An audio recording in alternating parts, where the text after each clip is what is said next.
그녀는 그날 아들과의 마지막 통화를 평생 잊을 수 없을 것입니다. 차 아닌데 집에 가는 중이라며 걱정하지 말라는 아들의 전화였습니다. 그 전화를 받은 건 2011년 3월 18일 오후 7시 42분. 그러나 그 전화를 끝으로 아들은 지금까지 돌아오고 있지 않습니다. 그는 대체 어디로 가버린 것일까요?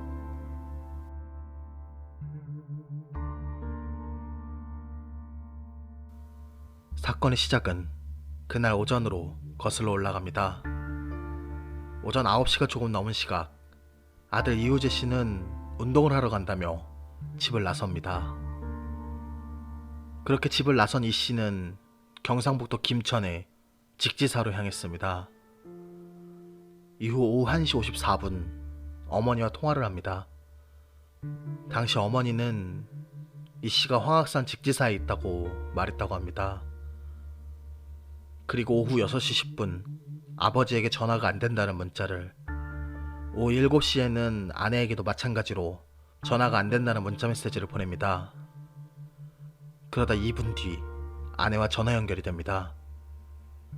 이 씨는 아내와의 통화에서 산에서 내려가고 있는 중이라고 말했습니다. 그리고 40분 뒤인 7시 42분 어머니와의 통화를 마지막으로 사라져버린 이 씨. 그런데 실종 다음날 오전 이 씨의 휴대전화 전원이 켜졌습니다. 이를 확인한 경찰은 이 씨의 휴대전화 번호로 연락을 했습니다. 30초쯤 신호가 가다가 갑자기 끊겼습니다. 누군가 이 씨의 휴대전화 배터리를 분리한 것입니다. 이 시간이 오전 7시 45분경. 이후 이 씨의 휴대전화는 새벽 1시 45분에 전원이 켜졌습니다. 경찰에 전화가 오자 누군가 이 씨의 휴대전화 배터리를 강제로 분리했고, 한참 시간이 지난 후 다시 전원을 켰던 것입니다. 이 씨의 휴대전화를 가지고 있던 건 이 씨 본인일까요? 아니면 다른 누군가일까요? 이 씨의 휴대전화가 이 사건의 실마리를 푸는 열쇠일 것입니다. 휴대전화는 전원을 켤 때와 끌 때, 그리고 통화 중일 때 기지국에 휴대전화의 위치가 등록됩니다. 그러나 배터리를 분리하면 그 위치를 찾아낼 수 없습니다. 이 씨의 통화 기록을 토대로 위치 추적을 한 결과 1시 54분 통화 시 이 씨는 직지사 주차장 인근에 있었던 것으로 추정됩니다. 직지사 주차장에 있는 기지국 반경 내에서 통화한 것으로 확인된 것입니다. 그리고 덕천 내거리 인근의 기지국에서 오후 7시 42분 마지막으로 통화한 것으로 확인됩니다. 이를 볼 때 이 씨의 동선은 직지사에서 덕천 내거리 쪽으로 향한 것으로 보입니다. 그리고 다음날 이 씨의 휴대전화 전원이 켜진 위치는 덕천 내거리 인근 기지국으로 드러났습니다. 이 덕천 내거리 부근에서 이 씨의 행적이 뚝 끊겨버린 것입니다. 직지사에서 덕천 내거리까지는 약 4km 거리입니다. 마침 직지사와 덕천 내거리를 오가는 버스가 있었습니다. 이에 경찰은 이 씨의 실종 당일 버스 CCTV를 모두 확인해봤지만 이 씨가 탑승한 모습을 찾지 못합니다. 실종 당일 그를 태웠다는 택시기사도 없었습니다. 버스나 택시를 타고 간 것이 아니라면 그는 대체 무엇을 타고 있었던 것일까요? 이후 이 씨의 실종 사건은 미궁에 빠집니다. 더 이상 어떤 단서도 나오지 않은 것입니다. 덕천 내거리에서 행적이 끊긴 이후 아무런 흔적도 없이 증발해버리고만 이 씨. 이제 저와 여러분이 함께 생각해볼 차례입니다. 이렇게 단서가 없을 때는 너무 소설 같은 경우를 제외하고 합리적으로 가능한 모든 경우의 수를 살펴보면서 가능성이 떨어지는 것들을 하나하나씩 소거해가는 것이 좀 더 합리적인 접근법일 것입니다. 여러분도 한쪽으로만 생각하지 말고 저와 같이 마음을 열고 다양한 가능성들을 검토해보시기 바랍니다. 먼저 우리가 주목해봐야 할 것은 이 씨의 마지막 통화에서 그가 말한 차입니다. 여러분은 버스나 택시를 타고 있을 때 통화를 하면 보통 뭐라고 하십니까? 통계적으로 유의미한 수의 사람들에게 물은 것은 아니지만 제 주변 몇몇 지인들에게 물어본 결과 대부분 나 지금 버스 아니야, 택시 타고 가고 있어, 이런 식으로 버스나 택시를 직접 지칭해서 말했습니다. 즉 버스나 택시를 타면서 차 아니야, 차 타고 가고 있어 라는 식으로는 잘 말하지 않는다는 것입니다. 그리고 앞서 살펴봤듯이 실제로 버스나 택시에 탄 기록도 없었습니다. 따라서 남는 가능성은 두 가지입니다. 누군가의 차를 타고 있었거나 이 씨가 거짓말을 했던 것입니다. 7시 2분 아내와의 통화에서 산을 내려가는 중이라고 했고 40분 후 마지막 통화는 덕천 내거리 인근에서 이루어졌습니다. 직지사에서 덕천 내거리까지 약 4km라는 점을 감안할 때 40분의 시간 안에 이동할 수 있는 방법은 총 3가지입니다. 뛰어가거나 자전거를 타거나 차를 타는 것입니다. 당시 이 씨는 큰 수술을 받고 회복 중이었기 때문에 뛰어서 갔다고 보기는 힘듭니다. 또한 자전거를 탔다고 하기에도 직지사에서 갑자기 자전거를 어디서 구했냐는 의문이 듭니다. 따라서 자전거를 탔을 가능성도 좀 떨어진다고 보입니다. 결국 누군가의 차를 탔을 가능성이 제일 높다고 여겨집니다. 그렇다면 대체 누구의 차를 탔던 것일까요? 그의 통화 기록에는 가족 외에 다른 누군가와 연락한 기록이 없었습니다. 따라서 누군가와 만날 예정은 아니었던 것으로 보입니다. 그렇다면 생각해볼 수 있는 가능성은 4가지가 있습니다. 직지사에서 우연히 지인을 만났다. 이 씨가 히치하이킹을 해 차를 얻어 탔다. 아니면 누군가의 호의로 차를 얻어 탔다. 마지막으로 납치를 당했다. 이 4가지입니다. 이 4가지의 경우 중에 어떤 것이 가능성이 더 높다고는 말하기가 어렵습니다.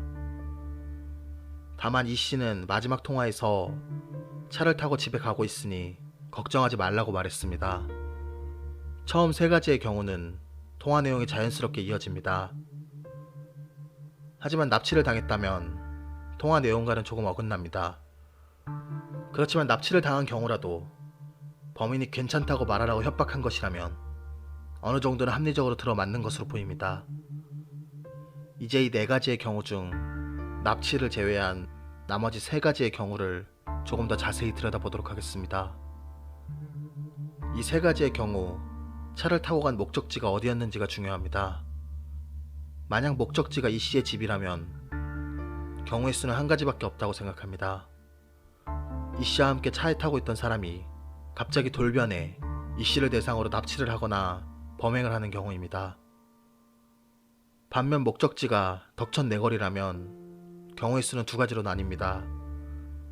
앞서처럼 차에 타고 있던 사람이 갑자기 범죄자로 돌변했거나 이 씨가 덕천 내거리에 내린 이후 무언가 일이 발생한 것입니다.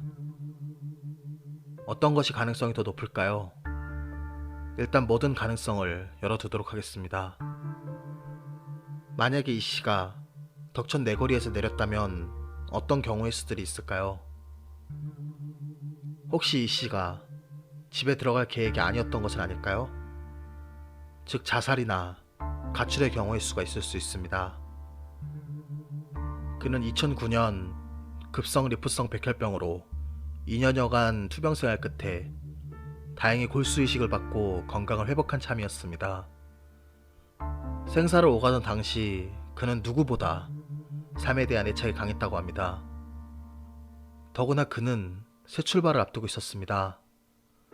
전에 다니던 직장의 상사가 마저 몸을 잘 추스르고 봄이 되면 다시 같이 일하자고 제안했던 것입니다. 수술 이후 회사 행사에 참여할 정도로 열정적이었던 그에게 직장 상사의 제안은 너무도 기쁜 일이었다고 합니다. 그렇게 강한 의지로 병을 이겨냈고 회사 복직도 앞두고 있던 그가 자살을 선택하지는 않을 것으로 보입니다. 다만 이 씨는 오랜 투병 생활로 많이 답답해했었다고 합니다. 그렇다고 가출이라고 하기에도 가능성이 좀 떨어져 보입니다. 이 씨는 실종 당일 옷가지를 챙겨나간 것도 아니었고 매일 무조건 복용해야 하는 약도 챙겨가지 않았습니다. 그가 당일 들고 나간 것은 지갑과 휴대전화가 전부였습니다. 또한 부모님과 아내에게 이렇게 오랫동안 연락 한번 하지 않을 이유가 없습니다.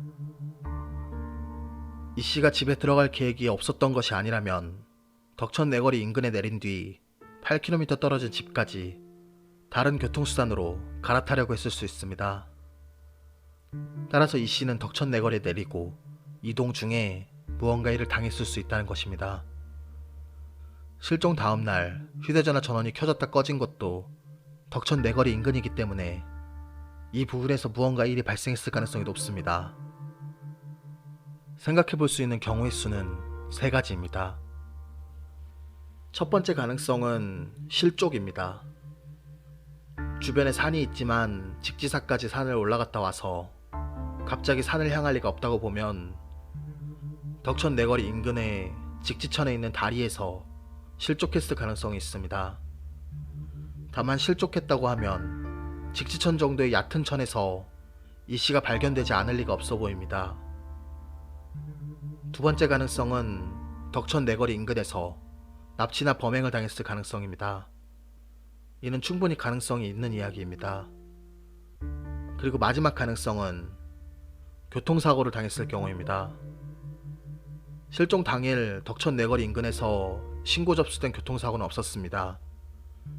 그렇다면 누군가 사고를 낸 후 사고를 숨기기 위해 사망한 이 씨를 데리고 가 어딘가 유기했을 가능성이 있습니다.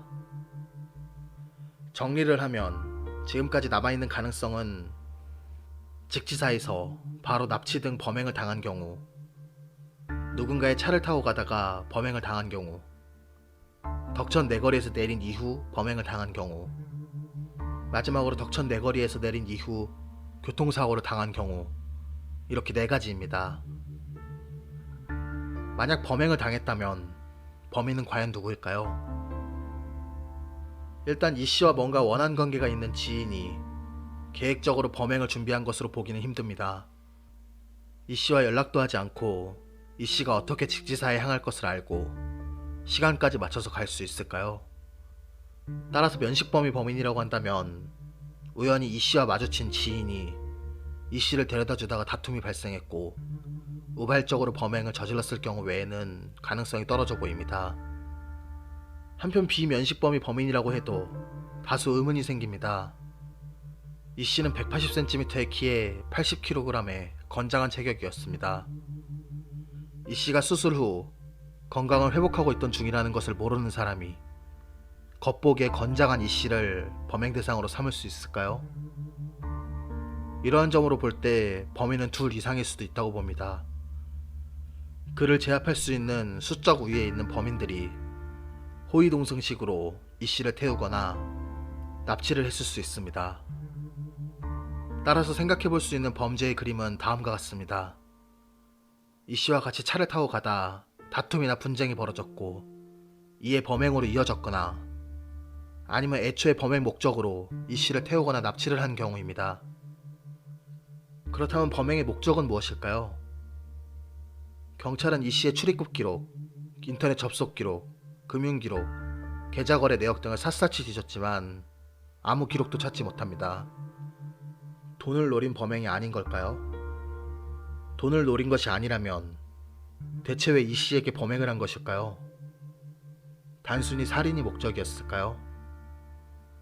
아니면 가끔씩 뉴스에 나오는 것처럼 어딘가 데려가 연락도 다 차단해버리고 노예처럼 부리고 있는 것일까요? 범행의 목적이 불분명한 것이 의문입니다. 실종 당일 이 씨에게 발생했을 가능성을 종합해보면 다음과 같습니다. 더 이상 경우의 수를 줄이기에는 단서가 너무 없습니다. 아니면 제가 미처 생각하지 못한 가능성이 남아있을까요? 여러분은 이 씨에게 어떤 일이 발생했다고 생각하십니까? 여러분의 생각이 궁금합니다. 이 사건은 단서가 너무 없는 사건입니다. 따라서 여러분의 관심이 필요합니다. 삶의 재출발 앞에서 연기처럼 사라져버린 이우재 씨. 그에 대한 소식이 하루빨리 들려오길 바랍니다. 이상 미제사건 파일 잔맛이었습니다.